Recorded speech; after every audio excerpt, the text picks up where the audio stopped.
Yeah, there we go. Armorines, Project S.W.A.R.M. I'm not sure how this game found its way into my collection, and I've never even played it once. But why not? I might just have a sleeper hit on my hands. Apparently it's based on a Valiant comic series, but if you put Armorines into Google, you get more hits for the game than you do for the comic. Nobody cares about that anyway, let's just play. As soon as you turn the game on, you get a screen asking you about the controller pack. Most games just save data right onto the cartridge, but this is a claim we're talking about, so no doubt there's going to be some cut corners on this one. I'm too lazy to check and make sure, but Wikipedia says that it runs on the Turok 2 engine, although there's a citation needed on that one, so don't bring it to the pub quiz just yet. Based on a comic book, but all characters herein are trademarks of Acclaim. Oh, rad! It's expansion pack compatible. I bought that one way back in the day to play Perfect Dark, which I no longer have for some reason. I have GoldenEye, but not Perfect Dark. You know, I always thought that PD was the true multiplayer FPS king on the N64, but since it's been so long since I played it, I can't really say if that claim still holds true today. You know how GoldenEye has sort of aged a bit poorly?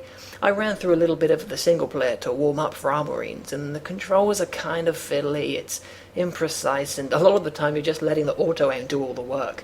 But overall it's well made, and the game's exploratory design holds back the hands of time. Here's a Nintendo 64 game, you can tell just by looking at it, but I can put it in 2013 and still have a good time. But how about Armorines? Well, let's get started. You have a choice of 2 characters. If you wait for this text crawl, it'll eventually tell you which weapons each is carrying, but only after you read their entire life story. Oh, it's Rumble Pack compatible as well. I don't know how I'd manage having both a controller pack and a Rumble Pack in at the same time, but I don't have either, so it's not really a problem. Alright, so this wall of text starts up with a whole load of nothing about how great the human race is, like I don't already know, before telling us about the Armorines, an advanced, virtually indestructible fighting force created to withstand even the devastation of a nuclear attack? It's one guy in a suit. You fight aliens, you have a health bar.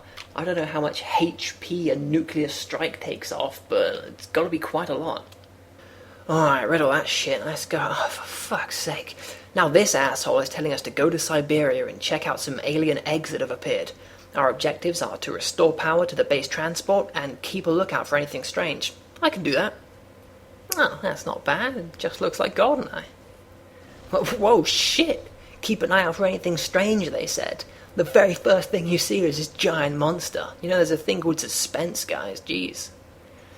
Alright, let's see what we got here.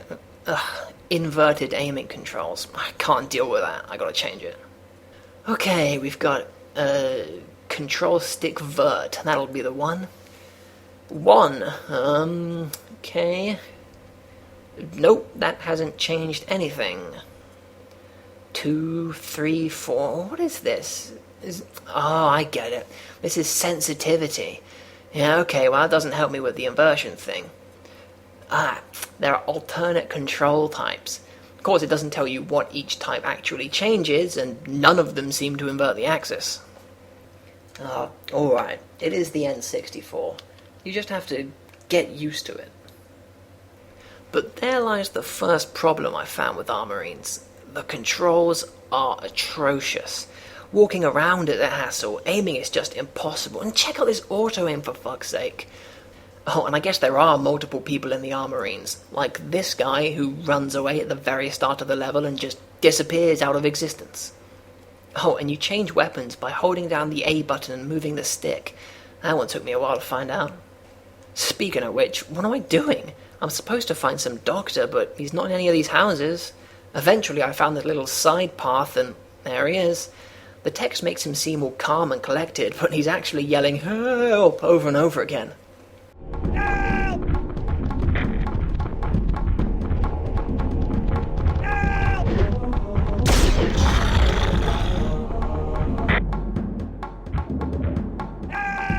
Oh, come on. How does Monorail power activated sound even remotely like help? And what sort of person says shit like Monorail power activated anyway? My guess is the kind of person who exists just to waste your time with pointless objectives. So you jump on this monorail and oh boy, a turret section. In most games, you have to wait until the developer has totally ran out of ideas before they stick a turret section in, but this one does it in the first 10 minutes. Check it out.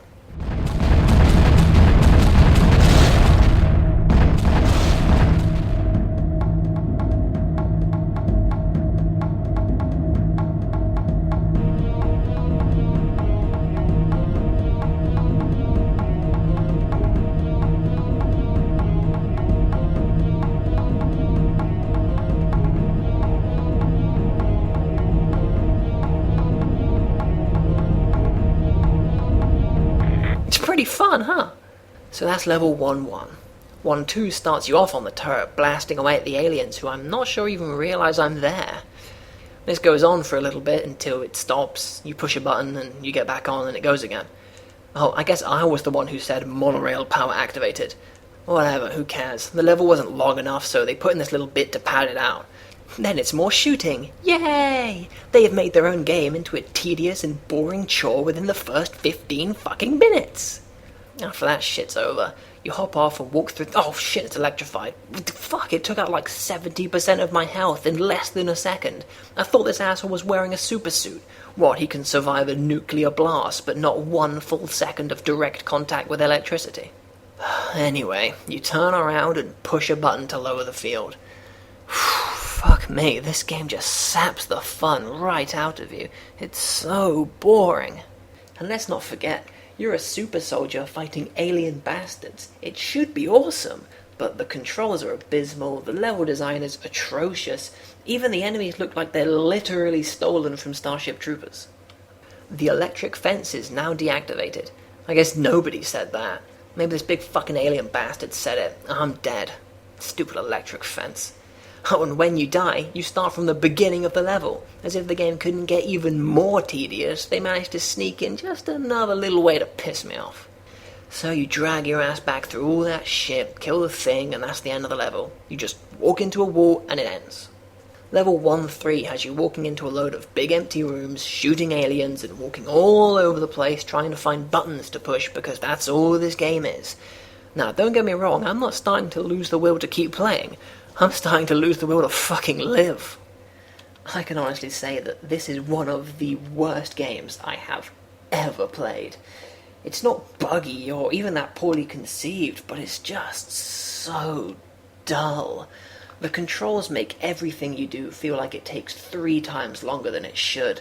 The enemies are harmless, mindless blobs that just aren't fun to fight at all. And the level design is so vapid and empty, I think I could get more enjoyment out of pounding my testicles with a hammer. Alright, maybe this game can be salvaged with cheats. Oh, tells you what the cheats are before you even put the code in. Okay.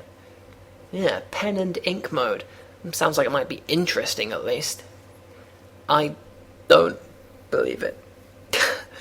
I don't fucking believe it. Pen and ink mode is you playing the game with all the fucking textures removed.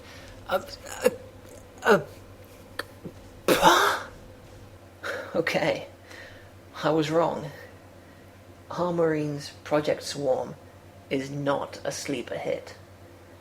It's a heap of shit.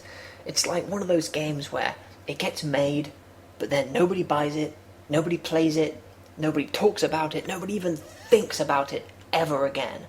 And if you ever stop to wonder why that is, if you ever pick up the controller and actually play it, all that happens is you just get a real bad feeling in your chest, like, I could have been playing anything else. Anything else. I was ripping on GoldenEye earlier, but that game is still fun. I could have been playing that. I could have been playing Mario or Zelda. I could have seriously been pounding my testicles with a hammer and it would have been more fun than this shit. Shit, I got cheat codes. Let's see what the rest of the game's like. You've got an Aztec sort of level. It's shit. You've got a volcano level. It's shit. You've got a desert level. It's even more shit because the draw distance makes Silent Hill look like real fucking life. And finally, there's the last level. This is the boss. I've got God mode on and infinite ammo, and it takes fucking forever pumping rockets straight into its face to kill it. I can only assume that trying to beat it without cheats would be less fun than beating my fucking testicles in with a hammer, I reckon. Oh boy, I won. Maybe the ending might be good, you know, switch it up a bit.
Thanks for watching, folks.